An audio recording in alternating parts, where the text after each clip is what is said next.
Hey guys, welcome back to my channel. So this video is gonna be different. My mom actually suggested for me to do this video a while ago and I have been wanting to do it, but I don't know why I just haven't done it. I've just been putting off doing it. But I feel like now is the time to do it. So as you can tell from the title of the video, I have a condition called Osteogenesis Imperfecta, or OI for short, and it is also known for brittle bone disease. So there are like different types of OI. I think there are like 4 types. I have type 3, and it can come in like various different ways. Like it's like different for other people, so that is why I'm going to be telling you more in my case. There are also like different levels to like the severity, and mine is more on the severe cases. So I was diagnosed with this condition like right off the bat when I was born. The doctors immediately diagnosed me, and I was actually supposed to be born as like a C-section, but because they didn't know, I was born in a natural way. And because I was born in a natural way, the doctors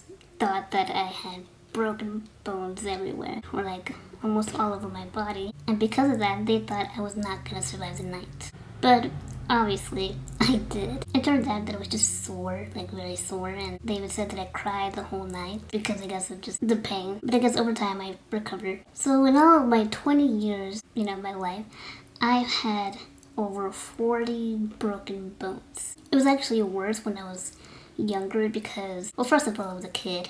And so when you're a kid, you're not, careful as much as you are as an adult. You have more energy. You just want to have fun, and kids are just more careless.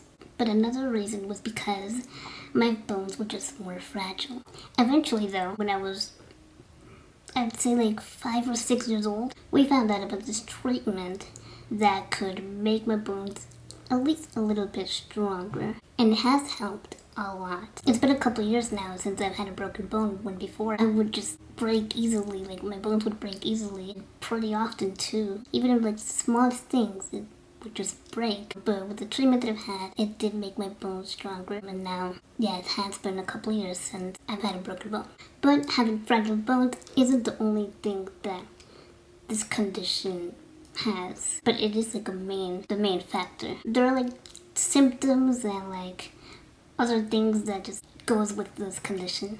Like I said, it's different for everybody. There are different cases, different severity, different like combinations. It's just different. It's not the exact same thing for every single person with this condition. So like I said, that is why I'm going to be telling you about my case. So one thing is, my bones don't grow straight. They like curve. I'll probably insert pictures of myself and like show you what I mean, because in this channel I don't really show my whole body, just like the upper part when I'm, because all I'm doing is just sinking. So I'll be showing you pictures of like my whole body, like also me being in a chair, because I do use an electrical chair. So because of that, it makes me short. I am a short person. So I'm made to look younger than I am, which is pretty good, I'd say.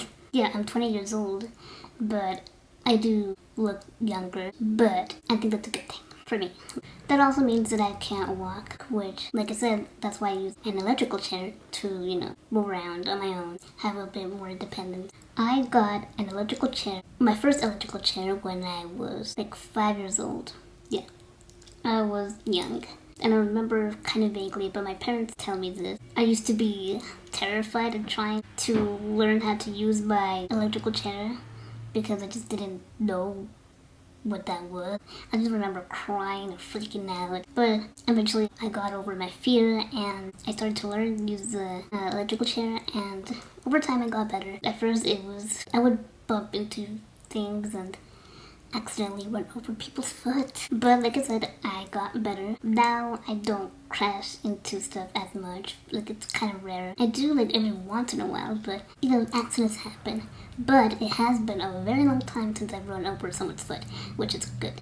I would rather run into things than into people. And yeah, I've had that chair for like 15 years. It has done wonders for me. I still have it too. But recently, like a few weeks ago, I got a new electrical chair. After 15 years of having my first electrical chair, I got a new chair. It's not because my old chair broke down or anything like that. It's still going strong. It's purple. And the old one, the first one that I got, is blue. Dark blue.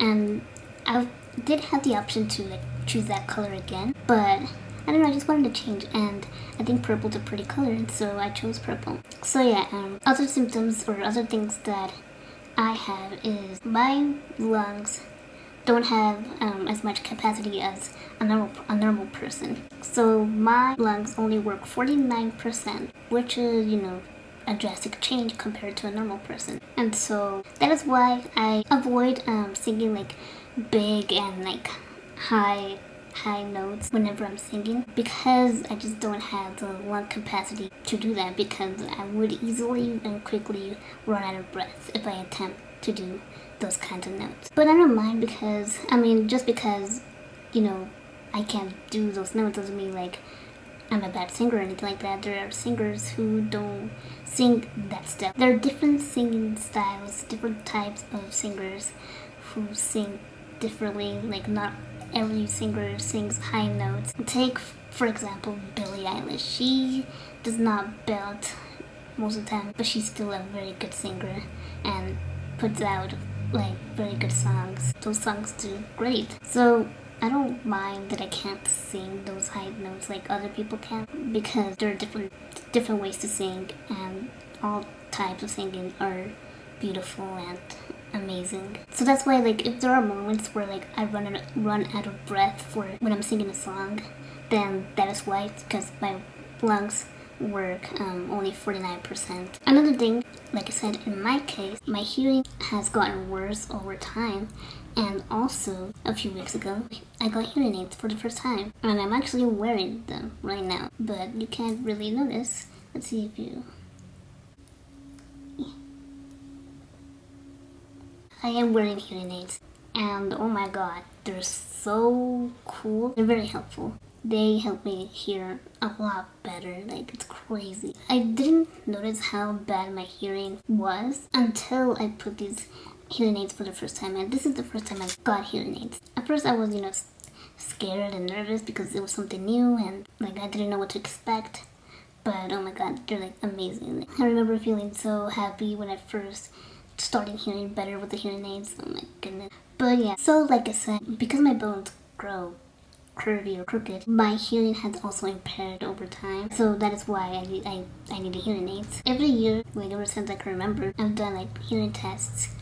And for a while, my doctor had said that for one of my ears, that it was like below average. Like if I wanted to, I could have gotten a hearing aid way sooner. But when I was younger, I thought, oh, like, I don't know, I would be kind of embarrassed to wear hearing aids and for people to see me wearing hearing aids. And so I put off with getting hearing aids for a while until recently, or kind of recently, I just didn't care anymore. Like I realized my hearing was getting worse and worse over time, and it just, you know, I would rather hear better than like, you know, thought of what people would think, or just like even people seeing me wearing hearing aids, and so I just didn't care anymore. I just wanted to hear better. Another thing, which is I have scoliosis, which isn't really surprising with this condition. It's not surprising. But yeah, I have scoliosis, and I got a surgery for that like 6 years ago. Yeah, 6 years ago. They like opened me up from like almost to my neck to like all the way to the like where my waist is at, kind of. I think the surgery was like lasted like 9 hours, which is it was pretty scary. Like before I had the surgery, like I remember I was very nervous, very scared. I never had major surgery like that. The only surgeries I had was like minor things. Like I had my tonsils taken out when I was very little, which I don't really remember much. And then I had like multiple surgeries for my ears. Like they put in like these like tubes in my ears for a few years. They would put in the tubes. I would have it for a while, and then I would need new ones because it would eventually fall out. It was more like a procedure, but they would put me to sleep. But it wasn't like anything major. But the surgery for my spine was a pretty major surgery, and I was scared because it was my first major surgery. Yeah, I just remember like the past like few months before the actual surgery, I remember just going to my mom's room. Every time the sun would go down, like almost every day, I would go to my mom's room and then just start crying because I was just so scared. Like I would overthink. I mean, it's normal because I've just never been through that before. So the day came for my surgery, and I was just so nervous. I remember they prepared me, things like that. And then I don't remember it like immediately coming out of the surgery because I was still like groggy and like, you know, in La La Land basically from, you know, be put to sleep. So I don't remember much what happened like right after the next couple of like days. And I didn't remember. And then I spent like, I think a week or so in the hospital. And then I finally got discharged. And then I recovered at home for like 2 or 3 months. It was a pretty long recovery. I would spend my time laying on the couch in the living room. And at that time, I was in 8th grade too. And so my surgery was in like March. And then it took me like 2 or 3 months to recover. And so I was able to go back to school in like around May, literally the last month of 8th grade. And I remember, you know, because I had to catch up on some work for school. And that was not fun. And I had to wear like a back brace. And I just remember feeling uncomfortable, like I did not like that at all, but I knew I had to wear it. And yeah, and I think I had to wear the back brace until freshman year of high school. I remember that at the beginning of freshman year, I still had to wear the back brace, which I was not looking forward to until finally the doctor told me that I did not have to wear that back brace anymore. And so the rest of freshman year and the rest of the school year, of course, I didn't have to use the back brace. And I was so happy about that. I was so relieved. I was excited. So overall, I didn't even tell you, but yeah, the surgery went pretty well. And I still go to for checkup every year to see how it's going. They didn't completely straighten my back, but they did straighten it as much as they can. But the doctor said that they were not going to be able to straighten out completely. And the doctor said that it was also to prevent from going more crooked. So it wasn't just to straighten it, it was also to prevent it. And so, like I said, I go every year for a checkup to see how it's going, and so far, so good. It hasn't been long since I've gone the last time, and the doctor said that it's going pretty well, and so that's good. I'm trying to think if I'm missing anything.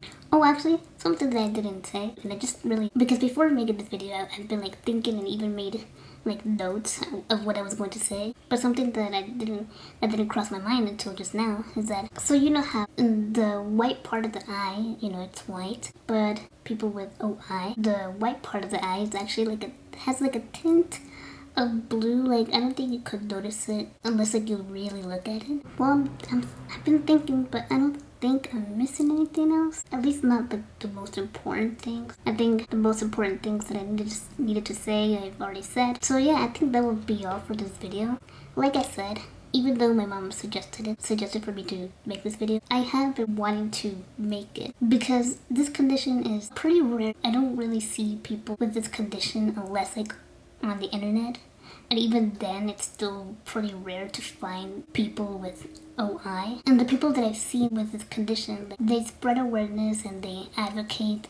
And to be honest, I don't do any of that. I don't know why, to be honest, because I do like to see awareness for this condition and for disability in general. I really like to see that. And whenever I do come across people with OI, I get happy, I get excited to see people who are like me. And like I said, like any disability in general. I think it's cool to see like people on the internet doing their thing, doing pretty well. I think that's awesome. So yeah, one of the reasons why I wanted to make this video was because there aren't many people like me. There aren't many people with Osteogenesis Imperfecta. And so I just wanted to show people that I have this condition and that people with any condition can do anything they put their mind to it. People with disability are just as capable of doing things as other people who don't have disabilities. I think it was time for me to also spread at least a little bit of awareness because it's pretty inspiring when other people do that. And I've been inspired for a while, but I just never done anything, even though I've been wanting to. And also thanks to my mom for telling me to make this video because honestly, if she hadn't, I mean, maybe I would have eventually, but the thing is, she suggested me to make a video again recently, and so when she told me, like, again, like, literally just a few days ago, that's when I decided to, like, for me to make this video, like, to finally do it. Now I finally did it, and I'm glad. So yeah, that is all for today's video. I hope you guys enjoyed this video, and get into more about me and my condition, and if you guys want to know more, then you guys can comment down below, and hopefully I have answers for your questions. And if you guys want more videos like this, then you can also comment down below and let me know. And the next video will be a singing video, hopefully somewhat soon. If you guys want to follow me on social media, then the links will be down in the description below. That is all for today's video, and I'll be seeing you guys in the next one. Bye!